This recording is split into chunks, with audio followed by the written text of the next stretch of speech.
या किसी व्यक्ति का एक पैर ठीक नहीं है, आपने उसको लंगड़ा कहा, एक तो वो बेचारा पहले परेशान है, आपने उसको लंगड़ा कह के उसका पूरा दिन खराब कर दिया, उसको इतना बेचैन कर दिया, ये वाचिक हिंसा है। इससे तो अच्छा होता कि आप एक थप्पड़ मार लेते हो उसको, तो पूरा दिन तो खराब नहीं होता। पूरा दिन खराब किया, उसको एंग्जाइटी में डाल दिया, ये वाचिक हिंसा है। और उससे अगले स्तर की है मानसिक हिंसा। अगर आप अपने मन में किसी को दबाव डालते हैं या सोचते हैं कि मैं इसके साथ ऐसा कर दूं, ऐसा कर दूं, मसलन आपका बच्चा चाहता है कि मैं एक्स विषय पढ़ूं, और आपने कहीं से सीखा हुआ कि ना, इंजीनियर तो बना के मानूंगा तुझे मैं। आपने पहले मानसिक हिंसा की कि तुझे मेरे हिसाब से जीना है, ना कि अपने हिसाब से जीना है। अगर आप ऐसा सोच रहे हैं तो ये मानसिक हिंसा है। मैं जानता हूं इस बात से आप में से कईयों को दिक्कत हो रही होगी, पर मैं तो सच ही बोलूंगा।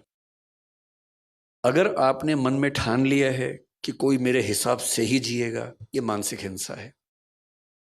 अगर आपने वाणी में ये बात कहनी शुरू कर दी है और नहीं मानते तो डांट रहे हैं उसको, ये वाचिक हिंसा है। जब इन सब से काम नहीं चलता फिर मार पिटाई शुरू होती है, उसके बाद वो तो बहुत बात की बात है, लेकिन उसके पहले कितने स्तरों की हिंसाएं तो हो चुकी हैं। इसलिए कायदे का इंसान मेरी नज़र में वो है जो बहुत डेमोक्रेटिक हो, अपनी इच्छाएं न थोपता हो, दूसरों की इच्छाओं का सम्मान करे, तो आप कायदे में अहिंसक हैं। वरना आप दो स्तरों पे हिंसक हैं, केवल बाहरी स्तर पे अहिंसा करके खुश फहमी के शिकार हैं। सर, ये जो बात है कि हम अपने बच्चों की जो भी वो करना चाहते हैं, बट आज जो माँ बाप होते हैं वो संघर्षों से निकल के आए होते हैं, और जैन कम्युनिटी में स्पेशली जो फर्स्ट जनरेशन एंटरप्रेन्योर्स हैं जिन्होंने आज अपना बिजनेस बनाया, वो उन्होंने इतना एक्सपीरियंस गेन किया है। मेरे हिसाब से बस वो अपने बच्चे को शायद गरीब नहीं देखना चाहते, वो एक चाहते हैं कि वो एक सक्सेसफुल बन जाए, उसका नाम हो जाए समाज में, इसलिए उसको एक तरफ पुश भी करते हैं। तो क्या वो उसको हिंसा ना करते हुए उस तरफ कैसे पुश किया जाए? देखिए, जैन समाज में ये चिंता कि बच्चे गरीब ना हो जाएं, ये तो लाजमी चिंता है नहीं। जितना मैं समझता हूँ आपके समाज को, क्योंकि पूरे देश में कुल मिला के 44 से 46 लाख आबादी है। 44 लाख 2011 में थी, मैं अनुमान कर रहा हूँ कि 24 में वो 47 लाख के आसपास मैक्सिमम होगी, क्योंकि जैन समाज की ग्रोथ रेट भी सबसे कम है, 5% के आसपास डेकेडल ग्रोथ रेट है। तो 15 साल में 7% मान लीजिए, इससे हमारे 3 लाख और बढ़ गए होंगे, 47 लाख के आसपास होंगे लगभग। इतनी ही आबादी है, और ये भारत की नहीं, दुनिया भर की बता रहा हूँ मैं। भारत तो है ही, और इतनी आबादी के पास जितने रिसोर्सेज हैं वो इतने हैं कि 10-20 करोड़ लोग भी पल जाएंगे आराम से, उसमें कोई चिंता वाली बात नहीं है। तो आप अगर ये कह रहे हैं कि हम चाहते हैं कि हमारे बच्चे गरीब ना हो, तो आप ऐसा तनाव मत लीजिए। मैं ये बात मैं और ये बात मैं दो वजहों से कह रहा हूँ। मैंने आज तक जैन और सिख समाज में गरीब लोग नहीं देखे। मतलब ये देखा है कि कुछ लोग मध्य वर्ग में हैं, निम्न मध्य वर्ग में हैं, लेकिन कोई भीख मांगता हुआ जैन दिखेगा या सिख दिखेगा, ऐसा दुनिया में नहीं दिखता है। और ये बड़ी बात है। यहूदियों के साथ भी ऐसी बात है, नहीं दिखते हैं, तो ये बात है उनके बारे में। दूसरी बात और भी अच्छी है, बाकी समाजों में ये हो सकता है कि बाप ने खूब पैसा कमाया, माँ ने खूब पैसा कमाया, और बाद में बच्चों ने उनको घर से बाहर निकाल दिया। आपके समाज में ये भी नहीं हो सकता, क्योंकि जैन समाज में उद्यम का मामला है, और उद्यमियों को अच्छे से पता होता है कि पैसे की सेफ्टी कैसे करनी है। तो वो इतनी इन्वेस्टमेंट्स और सेविंग्स और वो सब करके रखते हैं कि बच्चा कितना भी नालायक हो, सड़क पे आना ही पड़े तो वो आएगा, हम तो नहीं आएंगे। अगर कभी हमारे परिवारों में ऐसा हो सकता है कि भाई माँ बाप ने नौकरी की, हम तो नौकरी वाले परिवारों से हैं, हमारे पूरे खानदान में मैं लगभग अकेला हूं जो उद्यमी है, बाकी सब नौकरी करने वाले लोग हैं। मैंने भी शुरू में नौकरी की थी। तो क्या होता है कि जिंदगी भर कमाते हैं, फिर एक घर बनता है, फिर बच्चा कहता है कि पेंशन के पैसे मुझे अपना उद्यम करना है या कुछ करना है। पेरेंट्स इमोशनल हो जाते हैं कि बच्चा ही तो है, उसको पैसे दे देते हैं। फिर 2-4-5 साल बाद नीयत बदल सकती है बच्चों की, फिर एक दिन घर से बाहर फिकवा देंगे पेरेंट्स को, ऐसा हो सकता है, जैसे हमने कुछ घटनाएं देखी। अब ये पेरेंट्स मूर्ख पेरेंट्स हैं, इन्होंने जिंदगी भर मेहनत करके घर बनाया, बच्चे को दे दिया, पेंशन के पैसे बच्चे को दे दिए, जो सेविंग्स थी बच्चे को दे दी। हर बच्चा उतना लायक थोड़ा, इतना संवेदनशील थोड़ा है। समझदार पेरेंट्स ऐसी भूल कभी नहीं करते हैं, और मुझे अच्छे से पता है कि आपके नहीं होता होगा। लेकिन तीसरी बात जो आपका सवाल था वो ये कि हम चाहते हैं कि हमारे बच्चे अच्छा करें, नाम कमाएं, तो कैसे पुश करें उनको। पुश करना कोई बुरी बात नहीं है। 18 साल तक के बच्चे को तो पुश करना लीगली भी ठीक है, और मॉरली तो जिंदगी भर आपका बच्चा तो बच्चा ही रहेगा, सीधी सी बात है। मैं सिर्फ इतना कह रहा हूं कि इम्पोज करने के बजाय अगर आप समझाएंगे तो वो आपका सम्मान भी करेगा, बुढ़ापे में साथ भी देगा, क्योंकि उसको पता है कि मेरी इच्छाओं का सम्मान किया गया था, तो वो आपकी इच्छाओं का सम्मान करेगा। आजकल कई देशों में क्या होता है, पनिशमेंट्स नहीं है। जैसे हमारे देश में तो मार पिटाई हो जाती है, स्कूलों में अब कम हो गई है। हमारी पीढ़ी आखिरी है जो खूब पिटी स्कूल में, आप भी शायद पिटाई होंगे ना। हाँ, अब आपके बच्चे नहीं पिट रहे होंगे, क्योंकि आजकल दिल्ली में और बड़े शहरों में ये कंसेप्ट आ गया है कि स्कूलों में पिटाई नहीं करनी है। हाँ, माँ बाप भी नहीं चाहते कि बच्चे पिटे, और वैसे भी स्कूलों में भी ये विचार आजकल प्रबल है। अच्छा, टीचर से आप पूछे, टीचर्स बोलते हैं कि बच्चे बिना पिटे मानते ही नहीं है। सच बात क्या है, बच्चों को पनिशमेंट देना जरूरी है, लेकिन पनिशमेंट के 1000 तरीके हैं। मैं पिछले साल अमेरिका में 2 यूनिवर्सिटीज़ में मुझे बुलाया गया था बोलने के लिए, मिशिगन और येल में। तो वहाँ गया, तो वहाँ के कुछ पेरेंट्स से मिलना हुआ। मैंने उनसे पूछा कि मैंने कहा, जैसे हमारा बच्चा बहुत छांटा हो तो मेका तो लगाई देते हैं कभी कभी उसको, आप कैसे हैंडल करते हैं? बच्चे तो वहाँ भी ऐसे ही होते हैं। उन्होंने क्या किया है कि सॉफ्ट पनिशमेंट्स निकाल ली हैं। जैसे कोई बच्चा क्लास में नहीं पढ़ रहा, उसको लिखने से बड़ी दिक्कत है, तो पनिशमेंट ये है कि वो 10 पेज लिखेगा, कोई मार पिटाई नहीं होगी, 10 पेज लिखने हैं उसको।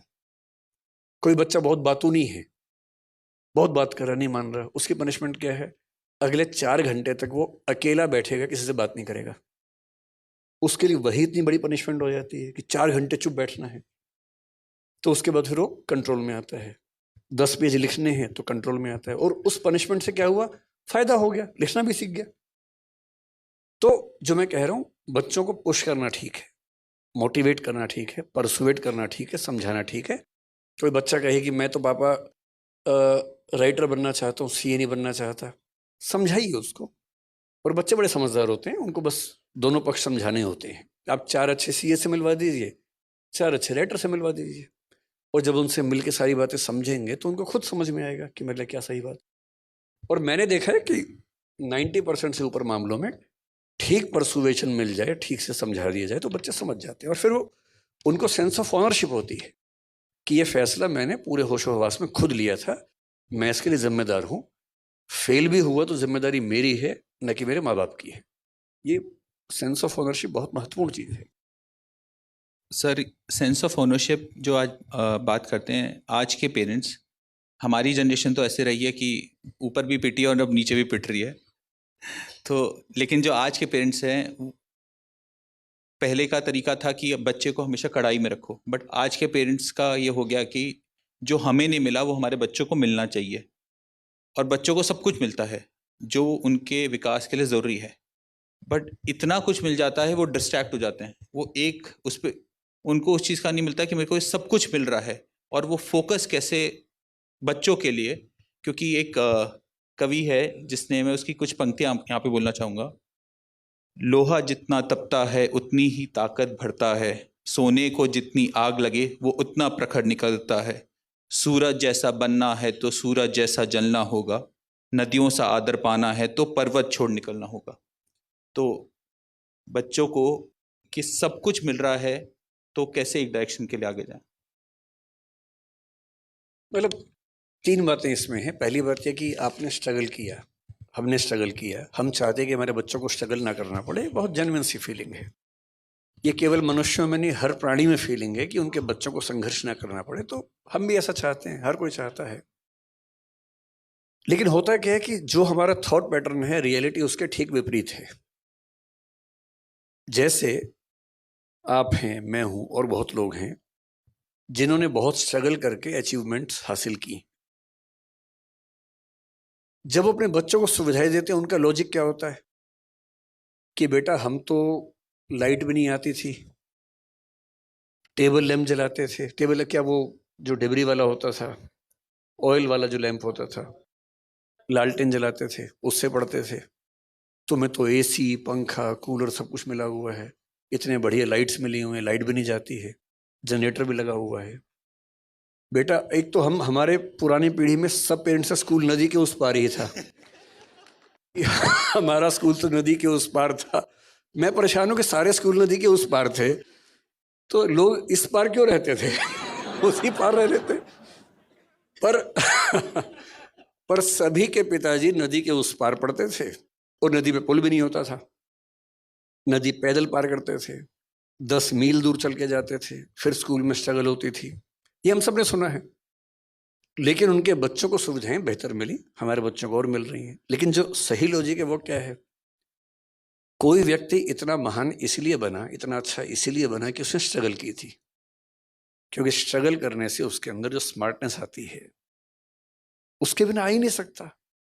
थॉमस एडिसन को स्कूल के लोगों ने कहा कि ये पागल बच्चा है, हम नहीं झेल पाएंगे इसको, स्कूल से निकाल दिया उसको।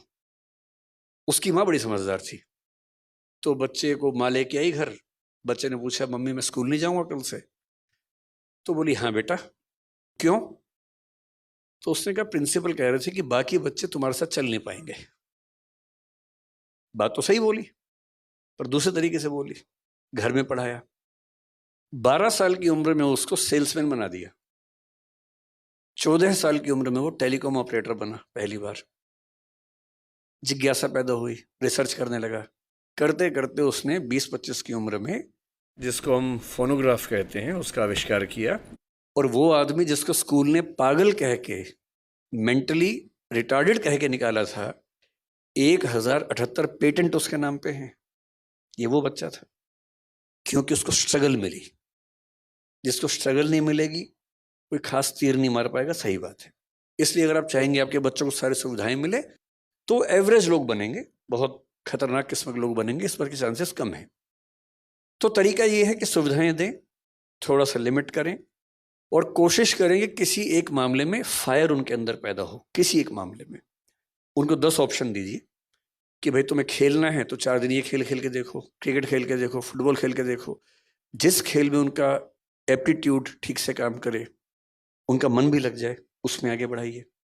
जिस दिन आपके बच्चे को कोई फील्ड मिलेगी जहां उसका मन कर जाएगा, फिर ये चीज बीच में नहीं आएगी कि सुविधाएं हैं तो बच्चे आगे नहीं बढ़ रहे, फिर बढ़ेंगे। उनको इंटरेस्ट वैसा डेवलप होना चाहिए। तो आपके और मेरे लिए सलाह ये है, क्योंकि हमारे बच्चे उस स्थिति में है कि संघर्ष वैसे तो नहीं मिलेगा उनको, तो थोड़े और संघर्ष, थोड़ा हॉस्टल लाइफ जब मिलेगी, बाहर जाएंगे, 50 लोगों से मिलना जुलना होगा, वो होगा।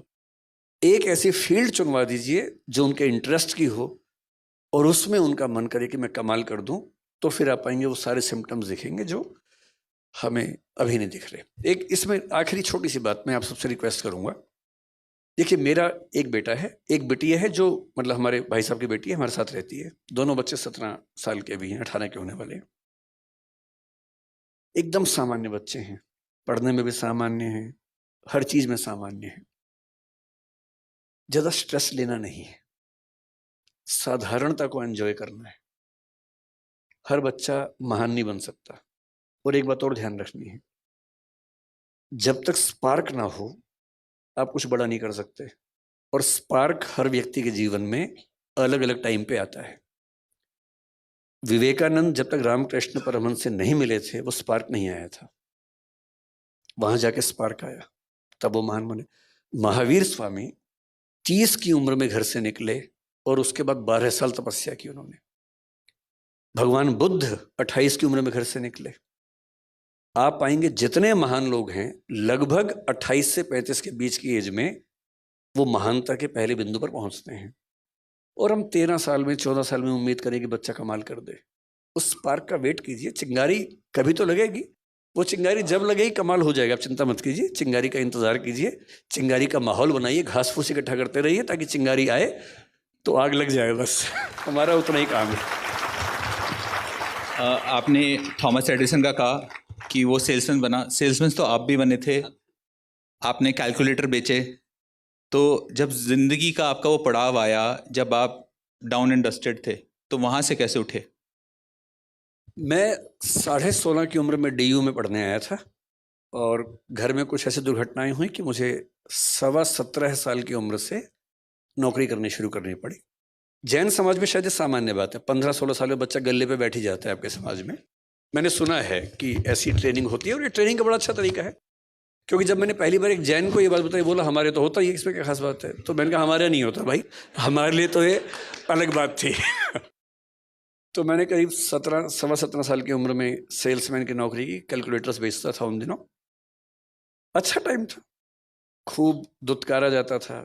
आप किसी को बेचने जा रहे हैं, वो खरीदने के मूड में नहीं है, आपका टारगेट है नौकरी बचाने के लिए, आप पूरी ताकत लगाएंगे, खरीद ही लो भाई। वो नहीं खरीद रहा है, खराब से बोल भी देगा, गालियाँ भी सुनेंगे ही आप, पर उसके बिना मज़ा भी तो नहीं ज़िंदगी में, थोड़ा वो झेलना ज़रूरी है। तो मैं बहुत खुश हूँ इस बात से। मेरे पेरेंट्स दुखी रहे लंबे समय तक कि जो तुम्हारा करियर बनने का समय था, हमने तुम्हें उस समय स्ट्रगल में डाल दिया। अब तो मेरी माँ नहीं है, 6 साल पहले उनका देहांत हो गया। पर मैंने उनसे हमेशा ये बात कही कि आपको अंदाज़ा नहीं है कि आपने क्या किया मेरे लिए। अगर आप भी मुझे सारी सुविधाएं देते तो मैं भी एक सामान्य जीवन जी रहा होता। स्ट्रगल्स दी तो उससे चीज़ें बहुत बेहतर हो गई। तो मैं तो बहुत शुक्रगुजार हूँ अपने पेरेंट्स का कि स्ट्रगल्स दी उन्होंने। हो सके तो थोड़ा ही बहुत हम भी दें स्ट्रगल्स, और उससे अच्छा रहता है। आपने माँ का अपना नाम लिया। मेरा एक क्वेश्चन अब नेक्स्ट इमोशंस को लेके है, और स्वतः यहाँ पे बहुत जेंट्स बैठे हैं, उनके लेके है। लेडीज़ फिर भी अपना इमोशंस कहीं ना कहीं निकाल देती है, बट हम जेंट्स एक उम्र के आने के बाद अपना इमोशंस दिखा नहीं पाते। हमें हमेशा बचपन से सिखाया जाता है कि अपने इमोशंस कुछ भी हो आपको छुपा के चलने हैं लाइफ में। इसके बारे में आप क्या बोलना चाहें? लगभग पूरी दुनिया में ऐसा है, कुछ समाजों को छोड़कर। कुछ समाज ऐसे हैं जहाँ पुरुष खूब रोते हैं, उनका रोना अच्छी बात मानी जाती है, कोई दिक्कत ही नहीं है। महिलाएं रो रही हैं, पुरुष भी रो रहे हैं साथ साथ, कोई दिक्कत ही नहीं है उनको। आपको हंसी आ रही है क्योंकि आप इस समाज से हैं, उनको हंसी भी नहीं आती इस बात पे, क्योंकि उनके समाज में नॉर्मल बात है। कुछ ट्राइबल सोसाइटीज हैं ऐसी, जो सो कॉल्ड सिविलाइज सोसाइटीज है, जैसे हम सभ्य समाज हैं। ये सभ्य समाज दरअसल मूर्ख समाज है। ये अपनी बेसिक टेंडेंसी से बहुत दूर निकल गए हैं और बोलते हैं कि हम सभ्य हैं। बहुत सारी ट्राइबल सोसाइटीज हमसे बहुत एडवांस हैं कई मामलों में। तो सभ्य समाज में अगर बहुत पीछे जाएं तो जब सभ्यता शुरू हो रही थी, खतरे बहुत ज़्यादा थे आसपास। अब जब खतरे बहुत ज़्यादा हों, लोग शिकार करते थे। बहुत कम समाजों के पास ये सुविधा थी कि वो कंद मूल खा के जिंदा रह सकें। भारत एक ऐसा अच्छा उदाहरण है। अच्छा, जैन समाज आप देखेंगे, जैन समाज मुख्य रूप से भारत में ही है, पश्चिमी देशों में नहीं है, क्योंकि उतनी सर्दी में आप केवल शाकाहार और दिगंबर परंपरा के साथ नहीं रह सकते। तो इसलिए जैन समाज आपको वहाँ नहीं दिखता है। रेतीले देशों में, मिडिल ईस्ट में जैन समाज नहीं है, क्योंकि वहाँ शाकाहार से काम नहीं चलता है। तो शाकाहारी समाज जिसकी जिद है कि हम शुद्ध शाकाहारी, जो आलू तक नहीं खाएंगे, जो अभी कई चीज़ों की बात चल रही थी हमारी कि हम अदरक भी नहीं खाएंगे, हम हल्दी भी, जो हरी हल्दी नहीं खाते हैं, हम शक्कर जो और जिमीकंद वो नहीं खाएंगे। हम इस लेवल तक जब शाकाहार को लेकर चलेंगे तो सीधी सी बात है, आप उसी देश में रह पाएंगे जहाँ सारी ऋतुएं होंगी और अच्छी खेती होगी। वो दुनिया में बहुत कम देशों में होता था। ग्रीनलैंड में जैन समाज नहीं चल सकता, सीधी सी बात है, क्योंकि वहाँ संभव नहीं है सब चीज़ें। तो अधिकांश समाजों में पुरुषों ने शिकार किया जिंदा रहने के लिए। महिलाएं गर्भवती होती थी, उस समय तो कॉन्ट्रासेप्टिव्स भी नहीं थे, बार बार गर्भ होता था। 13-14 की उम्र से 35, 36, 38 की उम्र तक लगातार एक बच्चा हुआ, फिर दूसरा हुआ, क्योंकि 20 होंगे तो 2 बचेंगे, 18 मर जाएंगे। तो महिलाएं लगातार माँ बन रही हैं और बच्चे पाल रही हैं। पुरुष की जिम्मेदारी है कि बाहर जाके कुछ लाना है खाने को, शिकार करना है। शिकार करने गए हैं तो शिकार हो जाने का खतरा भी है, सीधी सी बात है। तो उस समय के पुरुषों की जो परवरिश हुई वो ये थी कि उनको बहुत साहसी होना है, लड़ाकू बनना है। और जो बहुत लड़ाकू है वो रोता वो ठीक नहीं लगता है। इसलिए उन समाजों ने एक नियम बनाया कि लड़के रोएंगे नहीं। मन में तो आएगा इमोशन, रोना नहीं, दबा लेना है। और ये होते होते पीढ़ी दर पीढ़ी एक ऐसी नॉर्म बन गई कि लड़कों का रोना कमजोरी का लक्षण बन गया। अब तो घरों में क्या है, 2 साल का लड़का भी रोए तो क्या बोलते हैं मम्मी और पापा, तो लड़की है, तो बेटी है। और उसको इसमें 2 बात समझ में आती है, एक तो ये कि गलत है, दूसरा लड़की होना लड़का होने से खराब बात है। क्योंकि कोई लड़का रोए और आप कहें तो लड़की है, इस पे अंडरस्टूड है कि लड़की होना खराब बात है, लड़का होना अच्छी बात है। और धीरे धीरे लड़के सोचते हैं अच्छा मैं खास हूं, मुझे रोना नहीं है, रुलाना है। और फिर वो जिंदगी भर रोता नहीं है। और जितना नहीं, रुलाती महिलाएं भी कम नहीं है वैसे, वो तो मैंने मजाक में कहा, रुलाने वाला काम तो दोनों करते हैं। लेकिन लड़कों की मजबूरी है कि उनको समाज में ठीक दिखने के लिए अपने इमोशंस को बहुत मारना पड़ता है। अब जैसे समाज में इसकी जरूरत नहीं है, अब कौन सा भाला लेके शिकार करने जा रहे हैं, अब तो पुलिस है, सेना है, सब चीजें हैं। अब समय आ गया कि रेक्टिफिकेशन ऑफ इमोशंस हो और रोते हुए पुरुषों का सम्मान किया जाए। अब आपको फिर हंसी आ गई, देखिए इस बात पर।